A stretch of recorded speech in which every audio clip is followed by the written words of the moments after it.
आम्ही कालच्या अॅनिव्हर्सरीच्या निमित्ताने मंदिरात गेलो होतो. त्यानंतर घरी पावभाजी वगैरे केली. ते छोटंसं सेलिब्रेशन केलं होतं. कारण त्यांना काही सुट्टी पण नव्हती मोठं सेलिब्रेशन करण्यासाठी आणि ईशान पण शांत बसणार नव्हता. त्यामुळे आज सेलिब्रेशन करायचं ठरवलं. आज घरातलं सगळं आवरून घेतलं. पण त्याने परत ईशाने पसारा केला होता. आज अॅनिव्हर्सरीनिमित्त मी केक बनवायचं ठरवलं. तर ठरवलं होतं की केक जर चांगला झाला तर फोटो तुमच्यासोबत शेअर करेन आणि तो खरंच चांगला झाला होता. फर्स्ट टाईम मी ट्राय केला होता. त्यानंतर ईशानचे पप्पा आले संध्याकाळी. त्याच्यानंतर आज आम्ही तिघांनी पण ब्लॅक अशी थीम केली होती कपड्यांची. नंतर मग घरी थोडंसं सेलिब्रेशन केलं. कारण केक आज फर्स्ट टाईम चांगला झाला होता आणि त्याच्यावरती टॅग वगैरे पण आम्हाला मिळाला होता व्यवस्थित.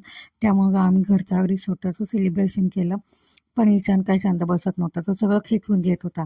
त्याला ते टॅग वगैरे मोडून काढायचं होतं आणि शेवटी त्याने ते तसंच केलं. यावर्षी ठरवलं की केक बाहेरून नाही घ्यायचा. तर यावर्षी मी थोडंसं ट्राय केलं केक बनवायचं.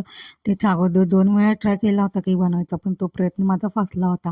आणि यावेळेला खूप छान असा केक तयार झाला होता आणि टेस्ट पण खूप छान झाली होती. त्यानंतर घरातलं आवरून मग आम्ही बाहेर गेलो जेवायला. इकडे प्रिया हॉटेल आहे तिथे चालू होतं जेवायला. तिथे मग थोडेसे फोटो व्हिडिओज घेतले.